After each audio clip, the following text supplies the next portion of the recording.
Hello विद्यार्थियों, अब हमारा कार्ल मार्क्स का नेक्स्ट टॉपिक है अलगाव, एलिनेशन।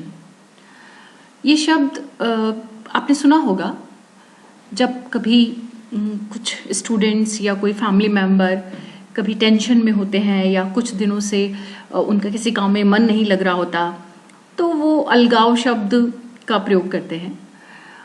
एक तरह से अगर हम देखने की कोशिश करें तो अलगाव मतलब एक मनोवैज्ञानिक कंसेप्ट कह सकते हैं इसे। एक हमारा मेंटल स्टेटस है ये अलगाव की स्थिति।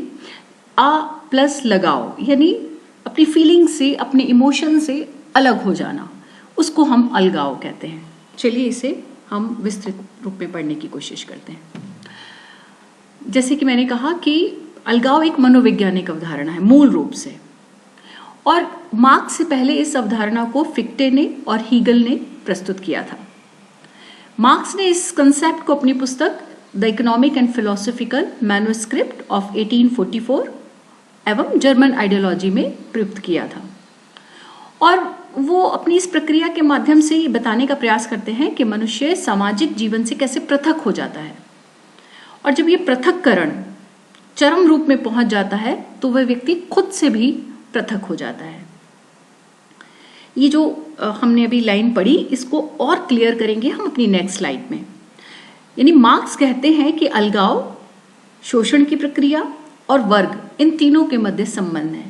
आपने इससे पहले के लेक्चर में जब वर्ग और वर्ग संघर्ष के बारे में पढ़ा था, तो जब दो वर्गों के बीच में अंतर विरोध या हितों का संघर्ष होता है और समाज में क्रांति या विरोध उत्पन्न होता है, परिवर्तन आता है, तब वो एक स्टेज है जहां पर उसके परिणाम स्वरूप, उस वर्ग संघर्ष के परिणाम स्वरूप ही ये अलगाव की अवधारणा अस्तित्व में आती है। क्योंकि जब शोषण बढ़ जाता है तो धीरे धीरे व्यक्ति जो है अपने मतलब पृथक्करण उसमें शुरू हो जाता है, और जब चरम रूप आता है उस पृथक्करण का, सेपरेशन का, सामाजिक जीवन से अपने आप को व्यक्ति कटा हुआ महसूस करने लगता है, और जब वो चरम रूप में पहुंच जाता है, वो अलगाव की स्थिति, वो इमोशनलेस की स्थिति, तब वो खुद से भी पृथक हो जाता है। कैसे, चलिए देखते हैं।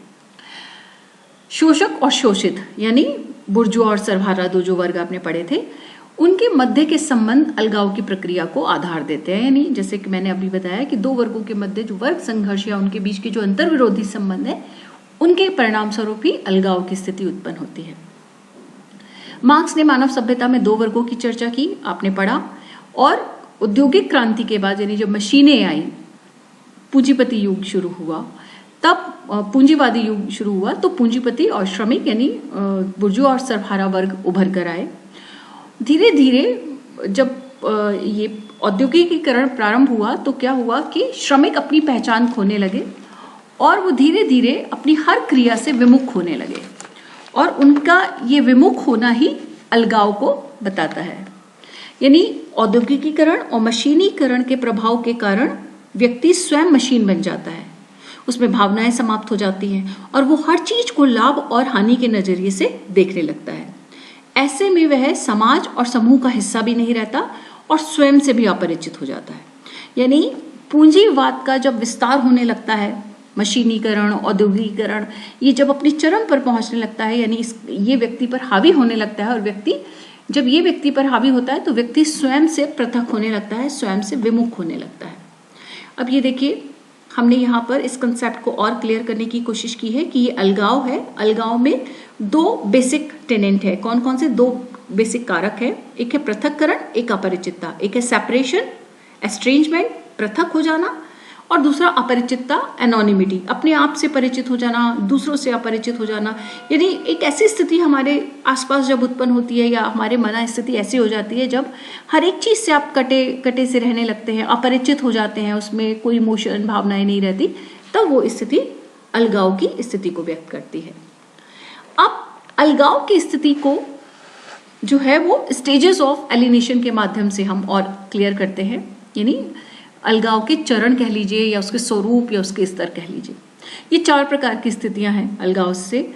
अलगाव प्रकृति से अलगाव, नेचर से, स्वयं की क्रियाओं से यानी श्रम से, समूह से यानी ग्रुप से, कम्युनिटी से, कलेक्टिविटी से अलगाव, और मनुष्य का मनुष्य से अलगाव। ये जो अलगाव है, इनको एक एक करके समझने की कोशिश कीजिए। प्रकृति से अलगाव का मतलब यह है कि व्यक्ति अपने ही द्वारा उत्पादित वस्तु से अलगावित महसूस करता है। आप ये देखिए कि पहले मैं एक छोटे से उदाहरण से, ये उदाहरण मार्क्स का नहीं है लेकिन हम मार्क्स को समझने के लिए इस उदाहरण को यूज कर सकते हैं। प्रकृति से अलगाव का मतलब है, अलगाव में अभी हमने दो शब्द इस्तेमाल किए थे, पृथक्करण और अपरिचितता। प्रकृति से अलगाव का मतलब है कि व्यक्ति प्रकृति से या प्रकृति में उपलब्ध चीजों से धीरे धीरे पृथक होने लगता है और अपरिचित होने लगता है। उसके लिए अब प्रकृति या प्रकृति में उपलब्ध जो चीजें हैं, जैसे पक्षियों का चहचहाना है, आकाश है, चांद तारे हैं, सूरज है, हरियाली है, गार्डन है, इन सब प्रकृति में जितनी मौसम है, ऋतुएं हैं, इन सब से धीरे धीरे धीरे वो पृथक होता जाता है और इनसे अपरिचित हो जाता है। यानी इनमें जो वो एंजॉयमेंट करता था, जो इनमें रहकर प्रकृति के क्लोज रहकर जो वो एंजॉय करता था, वो उन सब चीजों से धीरे धीरे अपरिचित हो जाता है। एक कारण यही, चूंकि हमने अभी कहा कि पूंजीवाद के विस्तार ने औद्योगिकीकरण और मशीनीकरण को उत्पन्न किया और इसी मशीनीकरण औद्योगिकीकरण से वो धीरे धीरे उसके पास समय का अभाव हो सकता है और धीरे धीरे धीरे वो प्रकृति से अलगावित हो जाता है। एक और एग्जाम्पल मैं देने की यहाँ कोशिश करती हूँ आपके सामने। आप देखिए, फिल्में आप सब देखते होंगे, गाने भी सुनते होंगे। जो पुराने फिल्मी गाने हैं उसमें आप देखिए कि प्रकृति का बहुत ज्यादा वर्णन होता था। जब किसी महिला की अगर सुंदरता का वर्णन करना है, उसकी चाल चल का वर्णन करना है, वो कैसे चलती है, तो मोरनी की चाल है, मतलब पशु पक्षियों से उसके बालों की तुलना करनी है, आसमान बादल से, तो प्रकृति की, हम मनुष्य का वर्णन, मनुष्य की जिंदगी, अपने प्रेम का इजहार करना हो तो प्रकृति का इस्तेमाल करते थे। यानी हर चीज में प्रकृति का इस्तेमाल होता था। फिल्मी गानों में प्रकृति से रिलेटेड गाने होते थे। मनुष्य जब डांस करते थे फिल्म के नायक नायिका, तो वो भी प्रकृति में, प्रकृति के चारों ओर ज्यादा इस्तेमाल होता था। वहाँ के सारे सीन, नहरें, नदी, तालाब, पहाड़, बाग बगीचे, इन सब का इस्तेमाल होता था। तो प्रतीक के रूप में भी प्रकृति को ही इस्तेमाल किया जाता था जब किसी भावना को प्रकट करना होता था। तो एक समय था जिसे हम पूंजीवाद से पहले का अगर हम समय कहें तो, या प्रारंभिक समय कहें, उसमें प्रकृति से लगाव था। लेकिन अभी धीरे धीरे पूंजीवाद के विस्तार ने, औद्योगिकीकरण और मशीनीकरण ने क्या किया है, मनुष्य को प्रकृति से अलगावित कर दिया है। ठीक है, जैसे जैसे वर्ग बने, वर्गों में असमानता आती गई, संघर्ष उत्पन्न होते गए, अंतर विरोध बढ़ते चले गए, वैसे वैसे मनुष्य का प्रकृति से, नेचर से अलगाव हो गया, एलिनेटेड हो गया। दूसरा देखिए, स्वयं की क्रियाओं से अलगाव। स्वयं की क्रियाओं से अलगाव का मतलब यह है कि मनुष्य जो कुछ खुद उत्पादित करता है, यानी अपने श्रम से, स्वयं की क्रियाओं से मतलब श्रम से, वो जो कुछ अपने श्रम के द्वारा उत्पादित करता है, जिस प्रोडक्ट को बनाता है, धीरे धीरे वो उससे भी अलगावित हो जाता है। उसमें उसको रुचि नहीं रहती। क्यों नहीं रहती? क्योंकि जब कोई व्यक्ति अपनी इच्छा से, अपनी रुचि के अनुसार अपना प्रोडक्ट तैयार करता है तो उसमें उसकी सृजनात्मकता, उसकी कल्पनाशीलता दिखाई देती है, और वो उसको अपनी कल्पनाशीलता को जब रूप देता है, सृजनशीलता को रूप देता है, तो वो बहुत खुशी के साथ उस चीज को बनाता है, उस प्रोडक्ट को तैयार करता है। उसके साथ उसका लगाव, उसका भावनात्मक अटैचमेंट होता है। लेकिन इस समय में, पूंजीवादी समय में, या जब असमानता का समय है, मशीनीकरण का दौर है, इस समय में क्योंकि वो अब दूसरों के डायरेक्शन में, वो अपने जो खरीदार हैं उनके, या उसके जो मालिक हैं जो उसके प्रोडक्ट को खरीदेंगे, वो उनके निर्देशन में चीजों को तैयार करता है, जिसमें उसकी कल्पनाशीलता और सृजनशीलता की कोई वैल्यू नहीं होती, उनको कम करके आंका जाता है। वो निर्देश अनुसार तैयार करता है कि मार्केट में जो चीज बिकेगी या मार्केट की जो डिमांड होती है, वो उनके अनुसार वो प्रोडक्ट तैयार करता है। तो धीरे धीरे उसका अपने श्रम से, अपनी क्रियाओं से, अपनी सृजनात्मकता से, कल्पनाशीलता से भी अलगाव हो जाता है। तीसरा है समूह से अलगाव। धीरे धीरे जो संस्थाएं, जो समूह उसने अपने आवश्यकताओं की पूर्ति के लिए बनाई थी, जिनके साथ रह के वो एंजॉय करता था, परिवार, विवाह, नातेदारी, मित्र समूह, और भी बहुत सारे समूह जिनके साथ वो रह के, जिनसे वो अपनी आवश्यकताओं को भी पूरा करता था और जिनके साथ वो स्वाभाविक स्वरूप में रहता था, स्वाभाविक नेचर उसका रहता था, एंजॉय करता था वो उसको, उस समूह से भी धीरे धीरे अलगावित हो जाता है। क्यों हो जाता है? क्योंकि समय की कमी है और हर एक व्यक्ति को अपनी सारी आवश्यकताओं को पूरा करना है, आवश्यकता पूर्ति करने के लिए अधिक से अधिक पैसा चाहिए, दिखावे की संस्कृति है आजकल, शोबाजी है, तो ये सब करने के लिए उसको पैसा चाहिए, पैसा कमाने के लिए उसे ज़्यादा समय देना पड़ता है। धीरे धीरे धीरे धीरे वो अपने समूह से, अपने उस समूह से जो उसका प्राथमिक समूह है और प्राथमिक समूह, उनसे धीरे धीरे वो अलग होता चला जाता है, अलगावित होता चला जाता है। चौथा है मनुष्य का मनुष्य से अलगाव। मनुष्य का मनुष्य से अलगाव का मतलब ये है कि अब मनुष्य मशीन में कन्वर्ट हो गया है। मनुष्य खुद मशीन बनाता है और मशीन से ही निर्देशित होने लगता है, जबकि होना ये चाहिए क्योंकि मशीन मनुष्य ने बनाई है तो वो मनुष्य उसको निर्देशित करे, मशीन को निर्देशित करे। लेकिन ऐसा होने लगा है इस विस्तार के कारण।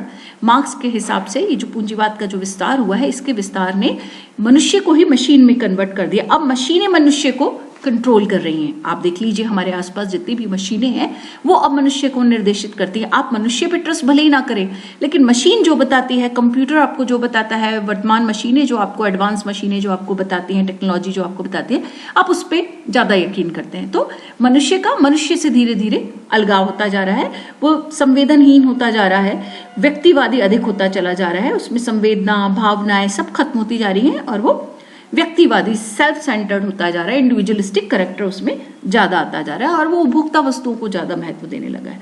तो ये 4 प्रकार की स्टेजेस ऑफ एलिनेशन है जिनकी मार्क्स चर्चा करते हैं कि वो प्रकृति से, स्वयं की क्रियाओं से यानी श्रम से, समूह से और मनुष्य से ही अलगावित महसूस करने लगा है या अलगावित होने लगा है। अब ये देखिए कि अलगाव की जो प्रक्रिया है, जैसे मैंने अभी बताया कि अलगाव की प्रक्रिया वर्ग निर्माण की प्रक्रिया से प्रारंभ होती है। यानी अलगाव कब शुरू हुआ?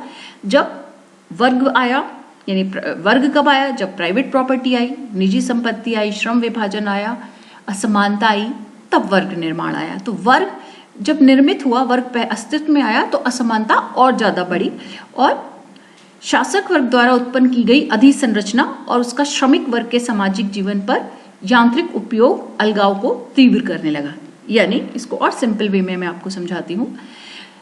शासक वर्ग जिसके कंट्रोल में अधिसंरचना है यानी अर्थव्यवस्था है, वो चूंकि बाकी की सामाजिक व्यवस्थाओं को निर्धारित करता है, निर्देशित करता है, परिवार, विवाह, नातेदारी, धर्म, राज्य, विचारधारा, राजनीति, तो उनको निर्धारित करने के कारण सब कुछ उसके कंट्रोल में है और उसकी इच्छा अनुसार सब कुछ होता है। तो यहाँ पर जो दूसरा वर्ग है यानी श्रमिक वर्ग है, उसका उसके सामाजिक जीवन पर प्रभाव पड़ता है और वो धीरे धीरे अलगाव की प्रक्रिया की तरफ बढ़ने लगता है और उस अलगाव की प्रक्रिया भी तीव्र होने लगती है।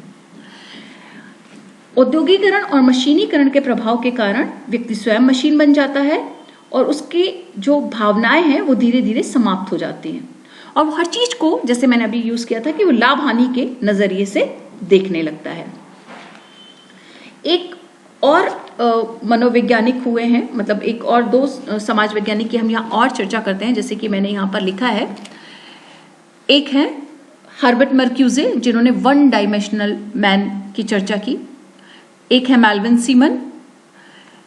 मेल्विन सीमन ने कहा कि अलगाव जो है वो टेक्नोलॉजिकल डेवलपमेंट यानी प्रौद्योगिकी विकास और 1 डायमेंशनल मैन जिसकी चर्चा हर्बर्ट मर्क्यूजे ने की थी, उनकी उपस्थिति का परिणाम है। यानी अलगाव कब उत्पन्न होता है और क्यों उत्पन्न होता है? उन्होंने कहा जैसे जैसे टेक्नोलॉजिकल डेवलपमेंट हुआ और एक पक्षीय मानव उभरता गया यानी सेल्फ सेंटर्ड, इंडिविजुअलिस्टिक कैरेक्टर आने लगा व्यक्तियों में, वैसे वैसे अलगाव की अवधारणा भी तीव्र होती गई। तो टेक्नोलॉजिकल डेवलपमेंट और 1 डायमेंशनल मैन, एक पक्षीय मानव, यानी जो सिर्फ अपने बारे में सोचता है, सेल्फ सेंटर्ड होता है, उस अगर मार्क्स की भाषा में कहें तो क्लास इन इटसेल्फ, अपने स्वयं में चेतना वाला वर्ग जो उभर के आता है, तब अलगाव की जो उपस्थिति है वो तीव्र होती चली जाती है।